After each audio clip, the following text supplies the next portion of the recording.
Hello guys, एक बार फिर से lost all my cultivation and hunted by the female disciples के पार्ट 5 में आप सभी का वेलकम। और प्लीज गाइस, अगर आपको वीडियो पसंद आती है तो सब्सक्राइब, लाइक, शेयर, कमेंट करना बिल्कुल मत भूलिएगा। और इसी के साथ चलते हैं आगे। एपिसोड की शुरुआत में हमें दिखाया जाता है वांग बो वहाँ पे किसी चीज को देखने के बाद एकदम हैरान होते हुए कहता है, नहीं ये क्या चीज है। और तभी दोस्तों हमको पता चलता है अपने हीरो के जस्ट सामने एक बहुत बड़ा जाइंट रोबोट खड़ा होता है, जिसको देखने के बाद वो घबराते हुए चिल्ला के कहता है, अरे यार मैं तो बस एक सैर पे निकला था और आखिरी में मेरा सामना इस तरह की इमॉर्टल चीज से कैसे हो सकता है। और जैसे कि आप देख सकते हैं दोस्तों, इस रोबोट का जो साइज होता है वो बहुत ज्यादा बड़ा होता है। अपने हीरो को सामने देख के वो रोबोट उसके ऊपर अटैक करने लगता है, लेकिन तभी जाओसी उसके सामने आते हुए चिल्ला के कहती है, मास्टर संभल कर। और जो अटैक अपने हीरो के ऊपर लगने वाला होता है, जियाओसी वहाँ पर उस अटैक के सामने आते हुए उस रोबोट के पूरे पावर को अपने ऊपर ले लेती है। उस रोबोट के फिस्ट में इतनी ज्यादा पावर होती है कि जियाओसी उस रोबोट के अटैक को रोकते हुए पीछे की तरफ जाने लगती है, लेकिन तभी उस रोबोट ने जो उसके ऊपर घुसा मारा था उसका इम्पैक्ट इतना ज्यादा हो जाता है कि जियाओसी वहाँ पर उसको रोक नहीं पाती और वहाँ पर चकराते हुए घूमते हुए पीछे की तरफ जाके गिरती है। लेकिन फिर भी जैसा कि हमें मालूम है कि अपने हीरो के जितने भी डिसाइपल्स हैं वो बहुत स्ट्रॉन्ग है, तो वहाँ पे उस रोबोट के अटैक को किसी तरीके से जियाओसी काउंटर कर लेती है, रोक लेती है। इतने बड़े जाइंट रोबोट के अटैक को जियाओसी को इस तरह से रोकते हुए देख के जो अपना हीरो होता है उसकी चिंता करते हुए उसकी तरफ भाग के जाते हुए कहता है, जियाओसी। और फिर उसके पास जाकर उसको चेक करते हुए कहता है, क्या तुम ठीक हो। अपने मास्टर को ऐसे परवाह करते हुए देख के जियाओसी भी कहती है, हाँ मैं ठीक हूँ। और फिर अपना हीरो जियाओसी के सर के ऊपर पैट करते हुए उससे कहता है, अगली बार मेरे लिए ब्लेड के ऐसे अटैक को रोकने के लिए इतना लापरवाह होने की कोई जरूरत नहीं है, समझ में आया ना। अपने मास्टर को इतना परवाह करते हुए देख के जियाओसी थोड़ी सी शॉक्ड हो जाती है और फिर उस रोबोट की तरफ इशारा करते हुए कहती है, मास्टर जियाओसी डरती नहीं है, वो गोल्डन आर्मर डेटी सेक्ट को प्रोटेक्ट करने का मैकेनिज्म है, वो जियाओसी को नुकसान नहीं पहुंचा सकता।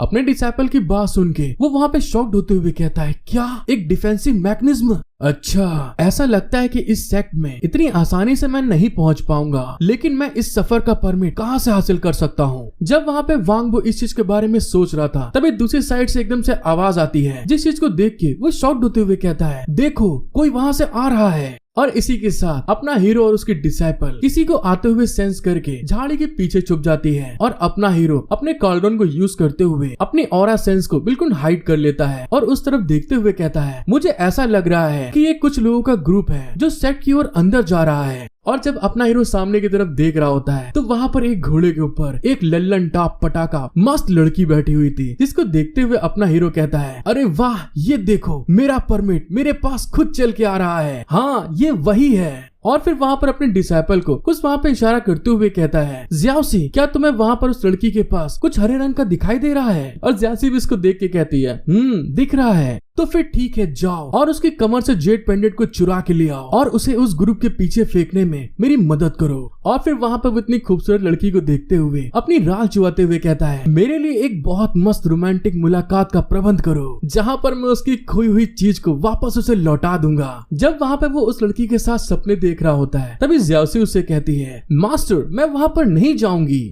जियाओसी की ऐसी बात से उसके सारे सपने वहाँ पे टूट जाते हैं। जियाओसी वहाँ पे अपने मास्टर की सारी ठरकपन की बात को समझ जाती है, जिस कारण से कि वहाँ पर उसने अपना मुंह फुला लिया था, जिस चीज के कारण वहाँ पे वो गुस्साते हुए कहता है, क्यों तुम ऐसा क्यों कह रही हो, क्या तुम आमतौर पर अपने मास्टर की कोई भी बात को इस तरह से नजरअंदाज करती हो। अपने मास्टर की बात सुन के जियाओसी वहाँ पे ना में सर हिलाते हुए कहती है, नहीं मास्टर मैं नहीं जाऊंगी, चोरी करना कुछ ऐसी चीज है जो बुरे लोग करते हैं और जियाओसी एक बुरी बच्ची बनना नहीं चाहती है। और मास्टर मुझे ऐसा लगता है जैसे कि आप बदल गए हैं और पहले तो आपने कभी भी इस तरह की बातों को सोचा भी नहीं था जो अब आप मुझसे ये कह रहे हैं। जियाओसी की इस बात को सुन के वहाँ पे वो शॉक्ड हो जाता है और तभी वहाँ पे घबराते हुए अपने मन में सोचता है, अरे नहीं ऐसा लगता है कि इस बच्चे में हाई लेवल की नैतिक चेतना है, आखिर अब मैं क्या करूँ। लेकिन अभी के लिए ऐसा लगता है सिर्फ मेरे पास यही एक रास्ता है, मुझे इसको समझाने की और ज्यादा कोशिश करने की जरूरत है। जियाओसी की ऐसी बात सुन के अपना हीरो उसके ऊपर गुस्साते हुए कहता है, जियाओसी इसे चोरी नहीं कहते हैं, अपने मास्टर की वाइफ से कुछ लेना इसे चोरी कैसे माना जा सकता है। जियाओसी अपने मास्टर की ये बात सुन के शॉक्ड होते हुए कहती है, मास्टर ये आपकी वाइफ है। लेकिन देखने में तो ऐसा नहीं लग रहा कि वो आपकी वाइफ है। ज़ियाओसी की ऐसी बात सुन के अपना हीरो उसके ऊपर गुस्साते हुए कहता है, तुम पहले उसके जेट पेंडेंट की तरफ देखो, और वो ऐसा इसलिए है क्योंकि वो आपके मास्टर की वाइफ बन गई है, और अपनी वाइफ के जेट पेंडेंट को हासिल किए बिना वो आपके मास्टर की वाइफ नहीं रह पाएगी। तो इसीलिए जाओ और उस जेट पेंडेंट को मेरे लिए लेकर आओ। और तुम्हें मैं फिर से बता रहा हूँ, अपने मास्टर की वाइफ से कोई भी चीज को लेके जाना चोरी नहीं माना जाता है। क्या तुमको अब समझ में आया? अपने हीरो को इस तरह से गुस्सा के समझाते हुए देख के ज़ियाओसी वहाँ पे घबराते हुए कहती है, हाँ मैं समझ गई। और फिर तुरंत वहाँ पे अपने मास्टर के ऑर्डर को मानते हुए वो अपनी सुपर स्पीड को यूज करते हुए उस पेंडेंट को लेने के लिए जाते हुए कहती है, ठीक है मास्टर, मैं जा रही हूँ। और ज़ियाओसी ने वहाँ पर बस एक पल के अंदर उस पेंडेंट को उसके पास से लेकर अपने मास्टर को दे देती है, जिस चीज को लेते हुए वो वहाँ पे खुश होते हुए कहता है, क्या बात, तुम मेरी सबसे अच्छी डिसाइपल हो। और फिर उस पेंडेंट को लेने के बाद पीछे से आवाज देते हुए कहता है, मिस मेरी बात सुनिए। उसकी बात सुन के वो मिस पीछे की तरफ देखती है तो वहाँ पे अपना हीरो उसको चिल्ला के कह रहा होता है, मिस ये देखिए, आपका कुछ सामान पीछे गिर गया था। और इस बात को कहते हुए वो भागकर आगे की तरफ आ रहा था, जिस चीज को देखने के बाद जो उसके साथी होते हैं वो अपने हीरो के गर्दन पे तलवार रख देते हैं और चिल्ला के कहते हैं, हे बकलोल लौंडे, यहीं पे रुक जा, अगर तूने लौंडेबाजी करने की कोशिश की तेरा नुन्नू उड़ा दिया जाएगा। उन सोल्जर्स की इस तरह से हरकत को देख के अपना हीरो घबराते हुए फिर चिल्ला के कहता है, मिस क्या ये आपका जेट पेंडेंट है? अपने हीरो को इस बात को सुन के वो वहाँ पे सबको रोकते हुए कहती है, तुम सभी लोग पीछे हट सकते हो। यंग मास्टर, आपका बहुत बहुत शुक्रिया कि इतनी परेशानी के बाद आपने मुझे ये ला के दिया। हाँ, ये सच में मेरा ही जेट पेंडेंट है। और उसको हासिल करने के बाद वो बहुत ज्यादा खुश हो जाती है और फिर अपने हीरो की तरफ देखते हुए कहती है, यंग मास्टर, आपका शुक्रिया। उसकी इस तरह की बात को सुन के अपना हीरो वहाँ पे रणबीर कपूर की तरीके एकदम चॉकलेटी लुक देते हुए अपने मन में सोचता है, ओहो क्या बात, इतनी खूबसूरत लड़की फंस गई मेरे जाल में। और फिर उस लड़की से कहता है, वैसे इस चीज में इतनी कोई परेशानी की बात भी नहीं है, ईमानदारी के साथ में काम करना एक सच्चे इंसान का कर्तव्य है, और ये तो हम दोनों जानते हैं कि घंटा ये ईमानदार नहीं है। अपना हीरो अपने मन में सोचता है, खास तौर पे तब जब मैं आपकी आंखों में अपने प्रति भरोसा साफ साफ देख सकता हूँ। अपने हीरो को इतना चार्मिंग लुक देते हुए देख के वो लड़की वहाँ पे ब्लश करते हुए अपने मन में सोचती है, लुओ क्यों ये, आखिर तुम इसको देख के क्या सोच रही हो, और जिस आदमी से मैं पहली बार मिल रही हूँ उसके बारे में मेरे मन में ऐसे गंदे विचार कैसे आ सकते हैं। और तभी वहाँ पर वो अपने हीरो से कहती है, क्या मैं आप जैसे जवान आदमी का नाम पूछ सकती हूँ? अपना हीरो उसको ग्रीट करते हुए कहता है, हाँ बिल्कुल, मेरा नाम वांग बाई है। और तभी वहाँ पर अपने मन में सोचता है, सचमुच यार, सुंदर होना कितनी अच्छी बात है। सौभाग्य से ज़ियाओसी ने अभी अभी सीक्रेटली हमें फॉलो कर रही है, अगर ऐसा नहीं होता तो इन सारे लोगों के बीच में मेरे जैसे बिग ब्रदर के रूप में मेरे चार्म का इफेक्ट खत्म हो जाता। जब वो वहाँ पे इस चीज के बारे में सोच रहा था तभी दूसरे साइड में वो लड़की भी उसको ग्रीट करते हुए कहती है, हेलो, मेरा नाम लुओ किंग ही है और मैं ईस्ट के जंगलों में जुआनसू सेक्ट से आई हूँ और मैं आपके बारे में नहीं जानती। प्रिंस वांग। अपनी इस तरह की तारीफ सुन के अपना हीरो थोड़ा सा शॉक्ड हो जाता है और फिर वहाँ पे और ज्यादा चार्मिंग स्किल को यूज करते हुए ब्लश करते हुए मन में सोच रहा था, ये काम करेगा कि नहीं, ये सब कुछ बस इस पल पर निर्भर करता है। अपने हीरो को इस तरह से ब्लश करते हुए देख के वो जो लेडी थी वहाँ पे हैरान होते हुए कहती है, प्रिंस वांग, आखिर आपको क्या दिक्कत है? लेकिन तभी दूसरी तरफ अपना हीरो अपने मस्त सपनों के अंदर आसमानों में उड़ते हुए कहता है, मैं मानता हूँ इस तरह से मुलाकात के लिए मैंने बहुत अलग अलग प्लान्स के बारे में सोचा, लेकिन सबसे ज्यादा कंफर्टेबल बस तुम हो। और दोस्तों तभी वहाँ पर सपने में उसको पता ही नहीं चलता कि अपना हीरो रियलिटी में वो जो लड़की होती है उसके मस्त बलून को सहला रहा होता है, प्यार कर रहा होता है, उसके सॉफ्टनेस को फील करते हुए कहता है, क्या ये एक वही चीज नहीं है जिसके बारे में कभी मैंने कल्पना भी नहीं की। अपने हीरो को ऐसा करते हुए देख के वो जो लड़की होती है वो वहाँ पे ब्लश कर रही थी, वहाँ पे एकदम शॉक्ड हो जाती है। उसको कुछ समझ में नहीं आता कि ये ठरकी आदमी एकदम से ये क्या करने लगा, लेकिन अपने ठरकी लौंडे को इस चीज से घंटा कोई फर्क नहीं पड़ता। वो तो वहाँ पे उसके बलून का बस लुत्फ उठा रहा था, मतलब मजे ले रहा था। इस चीज को देखते हुए वो लड़की अपने हीरो को वहाँ पे झंझोड़ते हुए कहती है, हे तुम क्या कर रहे हो? अपनी लेडी के साथ ऐसा होते हुए देख के जितने भी उसके साथ सोल्जर पास में थे वो सारे के सारे चिल्लाते हुए कहते हैं, यंग लेडी को प्रोटेक्ट करो, चोर को यहाँ से जाने मत देना। और इसी के साथ हमारा सीन शिफ्ट हो जाता है और हमें थोड़ी देर बाद दिखाते हैं कि उनकी घोड़ा बग्गी सफर में आगे की तरफ बढ़ रही थी। लेकिन तभी अपने हीरो को दिखाया जाता है जिसको बुरी तरह से पेला पाला गया था और पेलने के कारण उसके नाक मुंह से खून निकल आया था। और तभी वहाँ पर अपना हीरो माफी मांगते हुए कहता है, प्लीज मुझे माफ कर दीजिए, मैं उस समय बहुत गहरे ख्यालों में खो गया था, शायद इसीलिए मैंने मिस लियू को चौंका दिया। अब किसी के बलून को इस तरह से कोई सहलाए तो क्या वो चौंकेगा भी नहीं। अपने हीरो की बात सुन के मिस लू कहती है, मेरे लिए आश्चर्य की बात ये है कि प्रिंस वांग अपने इतने गंभीर ख्यालों में डूब के खुद को इतना घायल करने के बावजूद हमारे साथ में सेक्ट में जाने का इरादा रखते हैं। क्या ये सब राइटर्स अलायंस के मार्शल आर्ट टूर्नामेंट में भाग लेने के लिए भी हो सकता है। मिस लू की बात सुन के अपना हीरो शॉक्ड होते हुए मन में सोचता है, क्या मार्शल आर्ट टूर्नामेंट, ये पक्के तौर पर मेरे लिए एक मौका है जिसे मुझे चूकना नहीं चाहिए। और तभी वहाँ पर मिस लू से कहता है, हाँ आपने बिल्कुल सही कहा, हालांकि मेरी कल्टीवेशन कम है और मैं उसमें पार्टिसिपेट करने के लायक नहीं हूँ, लेकिन मैं अभी भी अपनी ताकत को बढ़ाने और बदला लेने का मौका पाने के लिए मार्शल आर्ट टूर्नामेंट में भाग लेना चाहता हूँ।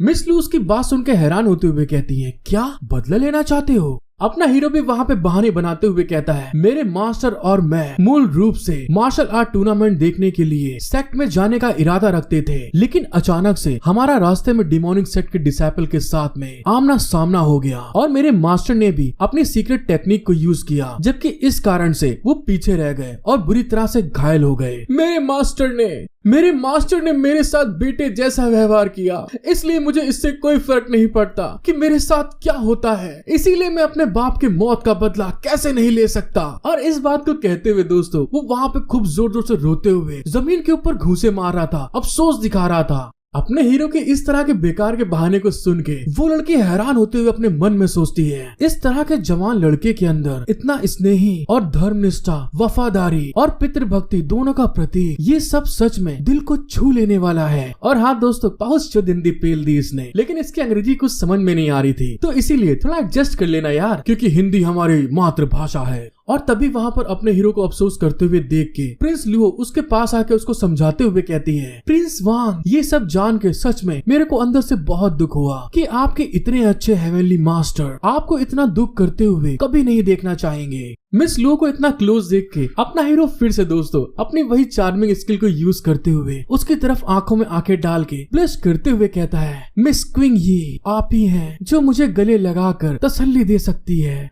लेकिन तभी अचानक से अपने आप को संभालते हुए वो दूसरी तरफ खड़ा होकर चिल्ला के कहता है, हाँ आप ठीक कह रही हैं, मुझे अपने अंदर ताकत जुटानी होगी और अपने मास्टर का बदला लेना होगा। अपने हीरो की ये बात सुन के मिस लू वहाँ पे थोड़ा अफसोस करते हुए कहती हैं, मैं आपकी फीलिंग को समझ सकती हूँ, लेकिन अगर आप केवल मदद मांगने के लिए मेरे सेक्ट के पास जा रहे हैं तो मेरा मानना ये है कि मेरे सेक्ट से बहुत ज्यादा उम्मीद रखने की कोई जरूरत नहीं है। मिस लू की बात सुन के जो अपना हीरो होता है वहाँ पे शॉक्ड होते हुए चिल्ला के कहता है, हाय दैया रे, ये क्या बोला तू हमसे, यहाँ तो हम बहुत उम्मीद लेके आए थे भैया। आपको वीडियो यहाँ तक पसंद आई है तो प्लीज गाइस मेरा एक सपोर्ट करें, एक लाइक एक सब्सक्राइब जरूर कर दें। एपिसोड 10 की स्टार्टिंग में हमें दिखाया जाता है मिस लू अपने हीरो को बताती है, आमतौर पे हमारा टावेस धार्मिक है और इसका मिशन डीमंस को खत्म करना और अपने को प्रोटेक्ट करना है, लेकिन हाल ही के कुछ सालों में ज्यादा से ज्यादा भिक्षु बुराई में फंस गए हैं। लेकिन पूरे क्यान कॉन्टिनेंट का धर्म का रास्ता केवल डीमंस के रास्ते से गुजर कर ही खत्म नहीं होता है। इसीलिए युवा मास्टर वांग आप जो चाहते हैं उसके लिए प्लीज मुझे माफ करें, लेकिन मुझे डर है कि जैसे मिस लू आगे बोलने वाली होती है अपना हीरो वहाँ पे गुस्साते हुए कहता है, हाँ मैं समझ गया हूँ, मेरे मास्टर का बदला। जैसे वो आगे कुछ बोलने वाला होता है मिस लू वहाँ पे एक्साइटेड होते हुए कहती हैं, यंग मास्टर यही तो आपको अपने आप को उत्साहित करना होगा। जब तक आप अपने मास्टर की इच्छा को इनहेरिटेंस कर लेते हैं और खूब कड़ी मेहनत करते हैं तो आपको पक्के तौर पे फ्यूचर में बदला लेने का मौका मिलेगा। मिस लू की इतनी ज्यादा उत्साहित बात सुन के अपना हीरो तुरंत उनका हाथ पकड़ लेता है, क्योंकि ठरकी लौंडा कहाँ मौका छोड़ने वाला था। और वहाँ पे उनके हाथ को पकड़ के एक्साइटेड होते हुए कहता है, मिस लू आपने जो कुछ भी कहा वो बिल्कुल सही है, जब तक मैं मन लगा के प्रैक्टिस करता रहूंगा तो मैं पक्के तौर पे अपने हाथों से अपने मास्टर का बदला लूंगा। मिस लू फिर से ब्लश करते हुए एकदम से शॉक्ड हो जाती है और तभी वहाँ पर मिस लू वहाँ पे ब्लश करते हुए कहती हैं, यंग मास्टर वांग आपने मेरा हाथ ये देखिए पकड़ लिया है। वांग वो भी मिस लू की ऐसी बात सुन के एकदम से उनके हाथ को छोड़ देता है और फिर वहाँ पे अफसोस करते हुए कहता है प्लीज मुझे माफ कर दीजिए, मैं बहुत भावुक हो गया था जिस कारण से कि मिस लू से मैंने गलत व्यवहार किया। अब दोस्तों मुझे ये नहीं समझ में आ रहा, बलून फैलाने से तो गलत व्यवहार ये नहीं था, क्यों आप लोग को क्या लगता है? और इस बात को कहने के बाद अपने मन में सोचता है ये कुछ हद तक ऐसा था जो मुझे पता ही नहीं चला और अब मेरा सर चकरा रहा है। और तभी अपने आप को संभालते हुए कहता है मिस लू इसका इल्जाम आप मेरे ठरकी दिमाग पे डाल सकती हैं। मिस लू अपने हीरो की बात सुन के ब्लश करते हुए इधर उधर देख के कहती है युवा मास्टर वांग ये लीजिए, ये एक स्पिरिट गैदरिंग पिल है, ये आपको दिन में एक बार लेनी है और ये आपकी चोट के लिए फायदेमंद होगी।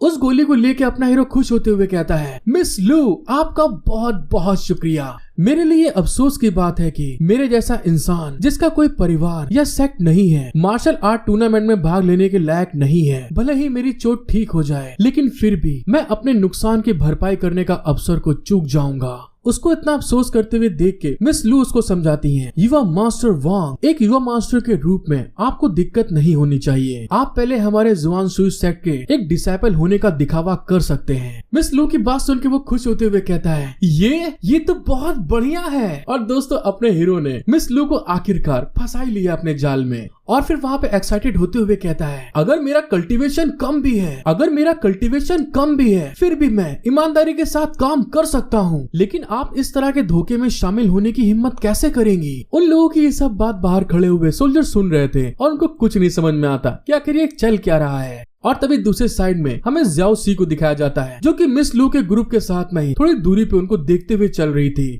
और तभी उनकी तरफ देखते हुए कहती है ऐसा लगता है कि मैंने गलती से मास्टर के ऊपर इल्जाम लगा दिया है, वो लोग तो बहुत करीब हैं। और फिर वो मिस लू की तरफ देखते हुए कहती है और वो सच में मेरी मार्शल आंट है। और फिर हमें थोड़ी देर बाद का सीन दिखाया जाता है मिस लू की जो घोड़ा बग्गी होती है वो डाउ सेक्ट माउंटेन गेट पर पहुंच गई थी, जिसको देखते हुए एक लड़का बड़े एटीट्यूड में कहता है ये डाउ होली लैंड है और ये लोग कौन है? मिस लू वहाँ पे अपने हाथ में एक गिफ्ट को लेके आगे की तरफ बढ़ते हुए कहती है सीनियर ब्रदर को ग्रीट करते हुए आपके लिए एक गिफ्ट दिया है। वो लड़का वहाँ पे उस जेट पेंडेंट को लेते हुए बहुत खुश होते हुए कहता है क्या जुआन सुई सेक्ट? उस लड़के के ऐसे एटीट्यूड को देख के अपना हीरो मन में सोचता है डाउ सेट के डिसाइपल कितने ज्यादा एरोगेंट होते हैं और इनकी नाक तो आसमान पे लगी रहती है। उस पेंडेंट को देखने के बाद वो लड़का मिस लू को ग्रीट करते हुए कहता है मैंने जूनियर सिस्टर लू के बारे में पहले भी बहुत सुना है और आज की मुलाकात से ये पता चलता है कि आपके अंदर एक्स्ट्रा ऑर्डिनरी टैलेंट है। मेरा नाम लू ग्वेंग है और मैं इस सेट का लोअर इनर डिसाइपल हूँ। जूनियर सिस्टर अगर आपको कोई भी परेशानी होती है तो आप मुझे आधी रात में बुला सकती हैं और आपके लिए मेरे साथ में सीधे कांटेक्ट में बने रहना बेहतर है। उस डिसाइपल की इस तरह की चिकनी चुपड़ी बातें सुन के अपना हीरो उसके बगल से निकलते हुए सोचता है क्या डाउ सेट के लोग इतने साहसी और सीधे होते हैं? लेकिन उसके व्यवहार को देखते हुए मिस लू कोई सिंपल पर्सन नहीं है और इसीलिए मुझे किसी भी मामले में अपने आप को लो प्रोफाइल रखना बेहतर है।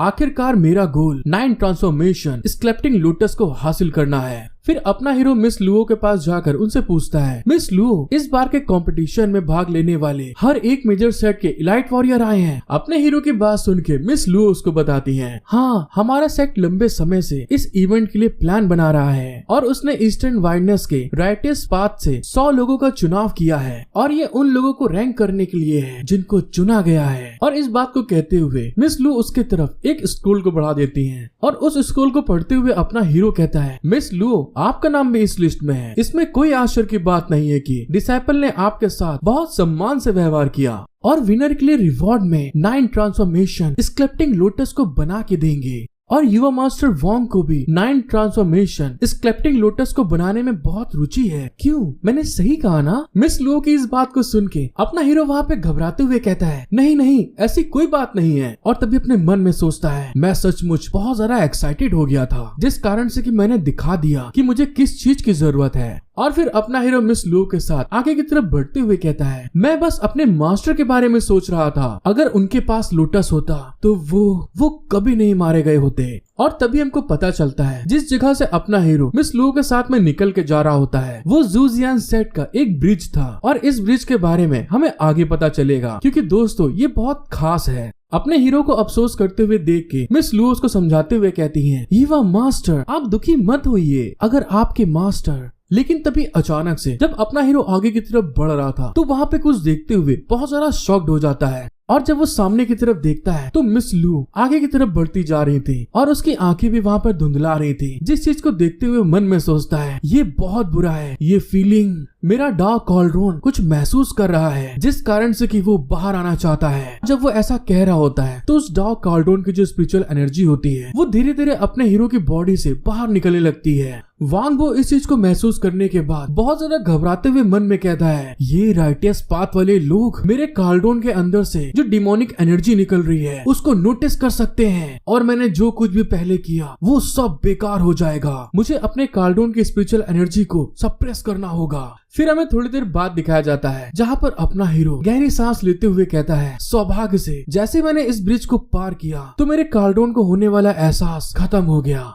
और आखिरकार वो अब शांत हो गया है। और तभी दोस्तों ये कहते हुए वो वहाँ पे धड़ाम से नीचे जमीन की तरफ गिरने लगता है। अपना हीरो जब जमीन की तरफ गिर रहा था तो उसका सर मिस लू के बट के ऊपर लड़ जाता है। जिस चीज को देखते हुए मिस लू ब्लश करते हुए उसकी तरफ देखती हैं और अपने हीरो को इस तरह से बेहोश होते हुए देख के वो बहुत ज्यादा घबरा जाती हैं और ब्लश करते हुए जोर से चिल्लाने लगती हैं। फिर हमारा सीन शिफ्ट हो जाता है और हमें थोड़ी देर बाद दिखाया जाता है इनर डिसाइपल का मार्शल आर्ट एरिया जहाँ पर मिस लू अपने हीरो को बेहोश देख के हैरान होते हुए कहती हैं यू आर मास्टर वांग, आप क्या आप ठीक हैं? मिस लू की आवाज सुन के उसकी आंख धीरे से खुलती है और वो सामने की तरफ देखते हुए कहता है मिस लू आपका स्पिरिट गैदरिंग पिल देने के लिए शुक्रिया, अब मैं काफी अच्छा महसूस कर रहा हूँ। और फिर वहाँ पर अपने मन में कहता है ये जो मैं अभी महसूस कर रहा था वो कोई गलती से नहीं हुआ, यहाँ पर जरूर कुछ ऐसा होगा जिसके कारण मेरा कॉल्ड्रोन उस ब्रिज के पास रिएक्ट करने लगा था। मुझे उस चीज को देखने के लिए कोई मौका निकालना होगा। और जब अपना हीरो इस चीज के बारे में सोच रहा था तभी वहाँ पे एकदम से घंटा बज जाता है। और हाँ दोस्तों, जो वीडियो के नीचे घंटे का बटन बना हुआ है उसको आप लोग भी बजाना मत भूलिएगा।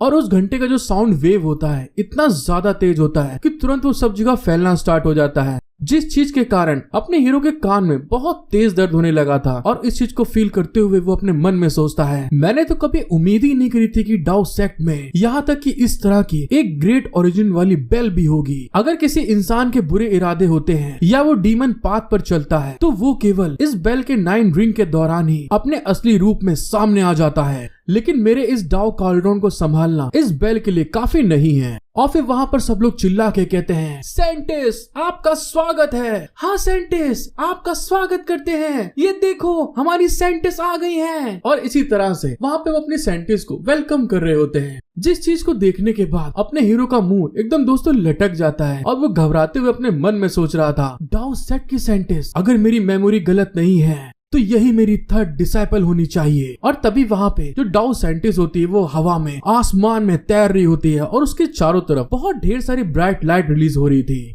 और तभी अपना हीरो आगे सोचता है हाँ यही है वो गुनियान क्वीन मेरी थर्ड डिसाइपल। और जैसे कि दोस्तों आप देख सकते हैं कि इस साले के जितने भी डिसाइपल है सारी की सारी हॉट सेक्सी एंड मस्त लल्लन टॉप पटाखा माल है। उसकी थर्ड डिसाइपल वहाँ पे आने के बाद सब लोगों से कहती है राइटियस सेक्ट के सभी फॉलो करने वालों आज हम यहाँ पर इकट्ठा हुए हैं और मुझे आशा है कि मार्शल आर्ट टूर्नामेंट में आप सभी अपने स्किल को बहुत अच्छे से दिखाएंगे और राइटियस पाथ की पावर को और ज्यादा बढ़ावा देंगे, इसीलिए आज आप सभी लोग आराम करें। लेकिन तभी अचानक से जो अपने हीरो की थर्ड डिसाइपल होती है वहाँ पर कुछ देख के एकदम से शॉक्ड होते हुए अपने मन में सोच रही थी मुझे अभी अभी अचानक से कुछ जानी पहचानी ऑरा क्यों महसूस हुई। और इस चीज को सोचते हुए वो नीचे की तरफ देख रही थी कि किसके अंदर से ऑरा आ रही है। और तभी वहाँ पर अचानक से उसकी निगाह अपने हीरो की तरफ जाती है जिसके अंदर से जो फैमिलियर ऑरा थी उसको महसूस होने लगती है। और उसको देखते हुए वो मन में कहती है हाँ यही वो पर्सन है जिसके अंदर से वो ऑरा महसूस हो रही है मुझे। अब दोस्तों आगे क्या होने वाला है, क्या अपना हीरो वहाँ पे पकड़ लिया जाएगा और क्या उसका खेल खत्म हो जाएगा या फिर वो वहाँ पर किसी तरह से बचने का रास्ता निकाल लेगा, ये सब हमें पता चलेगा नेक्स्ट एपिसोड में। और आप सभी का यहाँ तक वीडियो देखने के लिए बहुत बहुत शुक्रिया। और प्लीज गाइस मेरा सपोर्ट करें, लाइक सब्सक्राइब जरूर करके जाएं और कमेंट करके बताएं मुझे कि आपको इस वीडियो में कौन सा पार्ट सबसे ज्यादा बढ़िया लगा। और इसी के साथ मिलते हैं हम लोग नेक्स्ट एपिसोड में। Thank you for watching my video, love you all.